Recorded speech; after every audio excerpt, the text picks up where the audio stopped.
Hi, my name is Ola. Some of you may remember me from Google, Remote Execution API, then Bazel's support for it, and then I work a bunch on Google's RB. And the last bit I did before running off and joining a startup was working on a Reclient, which I will go into a bit today. And now I'm at EngFlow doing the same thing, doing RB. So what is Reclient? Reclient is a build remote execution / remote caching accelerator plugin. So this is what you do if you have a weird build system that does not support RE. So obviously you need to migrate to Bazel or some other great build system that supports RE, and in the few years it will take you, your developers still want to work faster. So what can you do about that? And what we did, and what a lot of other people did, is develop accelerator plugins, which is just a local wrapper that is called with your existing build commands, which it does all the magic and is the entry point for remote execution. So instead, say clang hello world into hello world.0, you do RE wrapper in the case of Reclient, or Goma CC in the case of Goma, and get this command, and the magic happens within. So the build accelerator plugins, they integrate with actual build systems, such as Ninja in the case of ASP Chromium, such as CMake, or basically any other build system that supports Leaf plugins for build actions. Reclient has been recently open sourced by Google, finally. Very happy about that. There is the link to the source code. Other build accelerator plugins, Goma, which is superseded by Reclient. We always meant to replace that. And Rec is actually also a build accelerator plugin. So the difference between accelerator plugins and build systems is that build systems have the luxury of knowing the full build graph, which is amazing. Plugins don't know anything. They operate on a per action level. They are unaware of all the part of the graph that they are not used for, and they are unaware of relationships and dependencies. And in general, that's why it's really cool if you can amend your build system. You can implement a lot of optimizations on the build system level. For example, our favorite build without the bytes is extremely difficult to do if you are a mere accelerator plugin. So what is Result Store and Result Store UI? It is a server-side database. Again, we're talking about the luxury of remote execution and remote caching. So it's a server-side database that stores and indexes build metadata. And the UI to that database allows the users to query the metadata to do a bunch of things. Like at first, they can share build and test results, get automatic links in their PRs to the build and test results. They can obviously debug failures. They can identify and debug performance trends on particular targets. They can identify issues, debug test leakings, etc., etc. I'm sure that every one of you that maintains their own RE has some version of Result Store, because users really like their things, and some version of Result Store UI. I will show you a bit of how EngFlows looks like. So the nice part about it is being a database, it's persistent, and you can view everything that happens so far. You can filter by cool things. You have some aggregated stats, and for every invocation, we will see a demo in a bit, but it will show you live while the invocation is running, the console of it, and everything that's happening. This is directly from Bazel, and then it shows you some things, general things about the invocation. Let me actually choose some other one. This one kind of looks boring. Yeah. So and you can filter by like target trees and see all kinds of actions and their statuses. Another thing that's very useful, you can see the Bazel configuration that it was invoked of, command line flags, and you can delve deeper into the performance, and Bazel generates profiles, EngFlow generates profiles, all of these nice things. Now, the purpose of this is I really want Reclient and other build plugins, ideally, to integrate with Result Store, because that is cool. and users love that. And how to do that? So the results store is populated by something called Build Event Stream. Build Event Stream is a protocol which Bazel uses to stream the build metadata that is used to populate the results store, and on the server side display the UI. So BS is a generic protocol. It works, I'll show how it works, but in general, it doesn't make any assumptions about the build tool. It is extremely general. This is how it looks at a glance. Sorry, I tried to fit everything into one slide, but you send events such as building queued and vacation attempt started, then any number of build events. This is supposed to be a loop. I didn't find how to do the self-reference circle arrow. And then invocation attempt finished and build finished. And then all the details of those events is any proto. So depend on the particular build tool. And then Bazel's build event protocol is what goes into BES with Bazel. It is open sourced under Bazel, and it is extremely detailed and extremely Bazel specific. And it goes into a lot of things like workspace status and pattern expanded and the configurations and target configured and target expanded and nested sets and anything that you absolutely don't need to know if you're just writing a build accelerator. So interestingly, despite all of the above, many non-Bazel systems still use the build event stream with Bazel's BEP because that's the only one kinda. And there is reluctance to support more than one BEP in the results store on the server. So they kind of pretend to be Bazel, which is extremely difficult. So here is how our Reclient could look like if it had direct build event stream integration. This is something that I just hacked together in a few days. Hoping for the demo gods. Okay, so first thing, let's start this from scratch.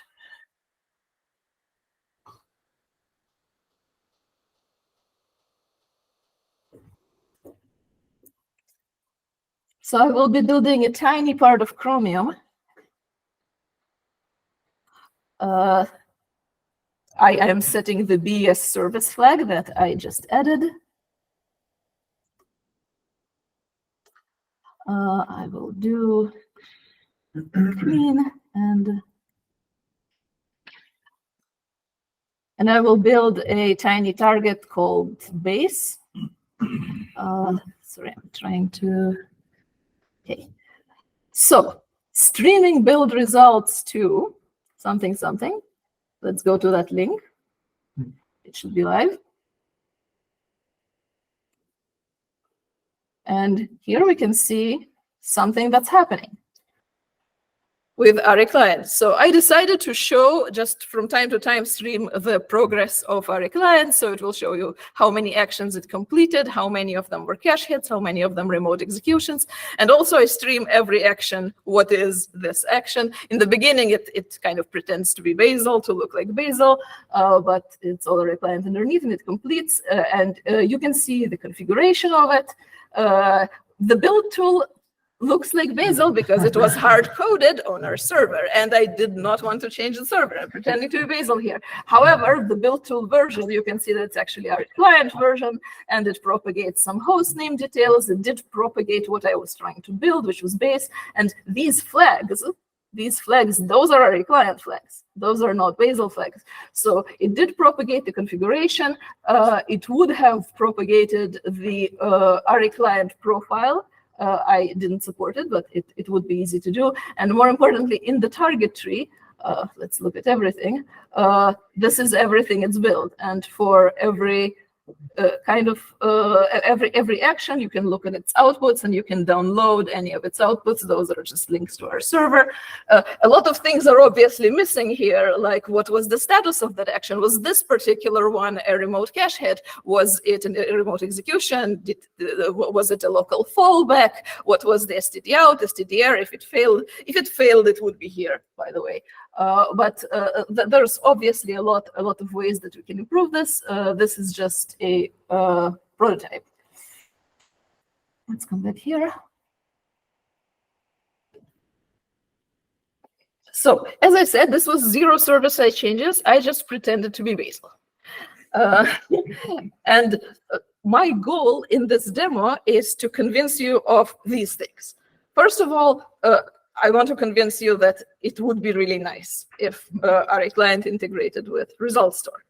However, what I specifically propose to do is use the build event service in our client to integrate with the Result Store. There are alternatives. And another thing that I propose is that we should develop a simpler build event protocol for this purpose instead of reusing Bazel's. Yes, I don't know if I really need to go to the alternatives because it does sound very reasonable, but there are alternatives to use in the build event stream. So first of all, some of you that are familiar with our client might notice that it actually supports uploading metadata and logs in the end of the build. It packages them all up and sends them to some upstream service. I think I don't remember, via some simple protocol for just sending one file that you can define. Now, I argue that it is not the same as streaming in real time. Because, like, for example, if a user wants to complain that my build has been stuck for a few hours, what's up with that? And the build is not over yet, then, you know, they still need to package up the logs and send it to us manually that way. So that is just not as good.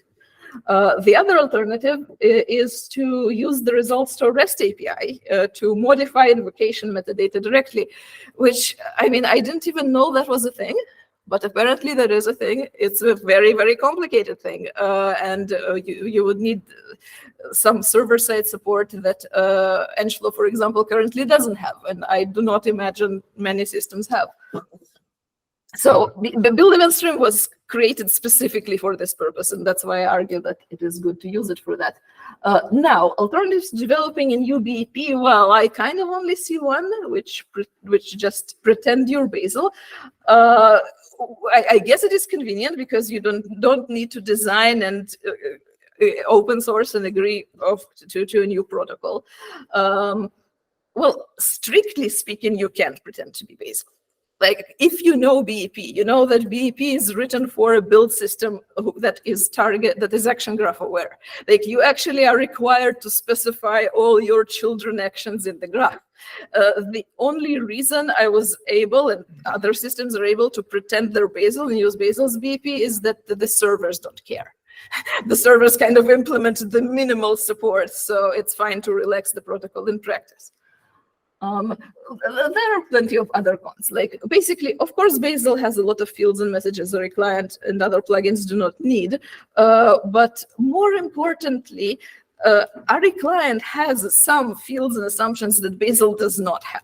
Like, that's what really bugs me here the most. And we would, if we reused Bazel's BEP, we will have to put those in just some of the unrelated or unused messages, and it will be ugly. And you're not really winning. You're not really gaining much because server-side implementation will have to change anyway. You will have to support another BEP, even if it's pretending to be Bazel, because you need to display things differently. So I'm just proposing to do it explicitly rather than implicitly. So what is my actual proposal? BEP for build plugins. I would love to make it general, but I'm afraid it will probably need to be Reclient specific and to live in the Reclient repository, because it's just easier barrier to clear than adding something new to Google APIs. from experience, but I would love to design it so that it is easily reusable by other build plugins. And this is kind of off the top of my head what it should include, at least, and we can just start with that and iterate. Some build metadata at the start of the build could include the build tool metadata, like the name and the version. If your build tool runs an actual server, like Goma does or Reclient does, then some server details for the server, like what address it is running on, and the lifetime and so on. Host metadata, obviously the IDs, like build ID, invocation ID, the full command that's used, the options, the flags, which I did pass in my demo, the environment, all of these nice things. We have a choice of whether we use the RE like log streaming API to stream build logs, or we can just do the progress thing for std out and stdr, which VS already supports, and just upload the logs at the end of the build. We need to decide on that. Build metadata at the end of the build should include all the files that the build tool itself generated, like profile logs, obviously overall build status, and some aggregated build metrics, probably. The thing is, I would also love to send metrics with each action, which I'll go into detail of. So it's an option to compute these on the server side instead. And all we need besides that is just action started, action complete. And some could argue that you don't even need action started, but again, since we're streaming, I would like to do that. I would like to let the user know that we're started to work on an action. So again, action with build plugins works interestingly because we can do the action locally or remotely, or both. A lot of build plugins, they just start the remote execution and local execution in parallel, depending on the execution strategy, and then choose whatever finishes first. Or you can, if your execution strategy is remote local fallback, that is what it sounds like. You can try the action remotely if it's not cached, and then if it fails for any reason, you can try executing locally. So we will have both things. And when the action finishes, we would like to send metadata of those both things. And so with RE in mind, we would like to send the action digest, because from that RE can infer everything else it needs. And then we'll need to send what happened locally and what happened remotely, all the metadata. And then in the end, we would love to send action metrics and output files and the final steps. And that's at the top of my head. But basically, my request for you, if you have opinions and wants on what the new BP should include, if you think it's a good idea to have a new BP, please talk to me. Highly appreciate your input. Here's my email address. Catch me here. I will be giving a workshop on how to migrate from Goma to Reclient. But if we just successfully finish that very quickly and want to talk about other things, spoiler alert, no, then you're welcome to talk with me about the build event protocol. So Reclient is not accepting external PRs just yet, but I want to be ready for when they do. Questions? Yes. I think Santa this works. Oh, yes, sorry. No worries. Have you considered just proposing this for the remote APIs? Because it seems like having basically being there, the tools seems like a logical place to have it. You're right. That's also a very logical place to have it. I will definitely consider it. Yes. Yeah. So you said that those plugins are like the next best thing if your build system doesn't have this native remote execution. Any ideas if Chrome GN is looking towards making a native remote execution iteration without using Reclient as a plugin? Yeah, they are. yeah, no. So they are. They are in active development of a different build system, which I think is called CISO. Which still uses Reclient for remote executions, but instead of using wrapper, it just calls the server with gRPC directly. It still stands up in Reclient, proxy server, and just calls it directly. So it's kind of like this. I mean, it is saving a lot of processes. It's not as simple as calling a library, but that maybe still is a good design. Like, sure, you have a server, like a Bazel server. A lot of things need a server. So yes, it will happen. It has not. It is not available yet for the wider open source. So Reclient is the migration path for now. Is this a subset of what Bazel does, or is there extra information that it has beyond what the Bazel's protocol does? You said that this is not what Bazel streams to the remote, right? Is it a strict subset, or is there extra metadata that is better? Right, exactly. There is extra metadata that Bazel just doesn't have. So mostly, obviously, Bazel has a lot of things in streams, a lot of things that are only Bazel specific, which Bazel have. However, this distinction between what is your execution strategy, example, remote local fallback or racing or remote, this is Reclient specific. What are I don't even know to call them because they are called labels in Reclient, but label in Bazel means something completely different. But basically, what is the action type? Things like this, which is relevant to Reclient and not Bazel, which is very important. Things like this. Yes, so that's why I want another VP. Yeah. Yeah, I wanted to actually put something onto that. So we have to first distinguish between build systems and Meetup systems like CN and CMake.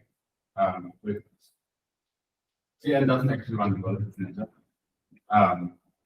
CN is just the Meetup system that then generates the Ninja part. And there is a trade-off. 300% the Ninja and Make and what else is out there. Or do we implement something like Reclient?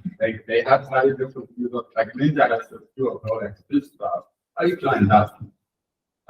Does that Reclient has information into all kinds of statistics. Did it run remotely, did it run locally? So it's a bit of a trade-off. It might actually need to go in practice into both that they train into Ninja and Reclient just provides some information to that. But it's a bit of a trade-off. It's a very good point. I would add to that I was actually thinking of both. Like so as Yannick said, what's actually running the build is Ninja ultimately, and then the GN is generating the build files for Ninja, and then Ninja is running the build. So there are a lot of systems that participate in this layered cake. I would ideally like all of them potentially to add their part to BES and combine it on the server using one invocation ID, which I think should be possible. The way I would see that working is that Ninja is driving the build, but with some resistant process for and then every client or whatever else will wrap up, will proxy is so it can contribute to that locally and then merge with the one stream. That's how I could see it working, rather than merging the server side, because then you have two streams that things get weird for the product. BS supports more than one stream for the same invocation, but yes, let's take it offline. Thank you very much, Ola.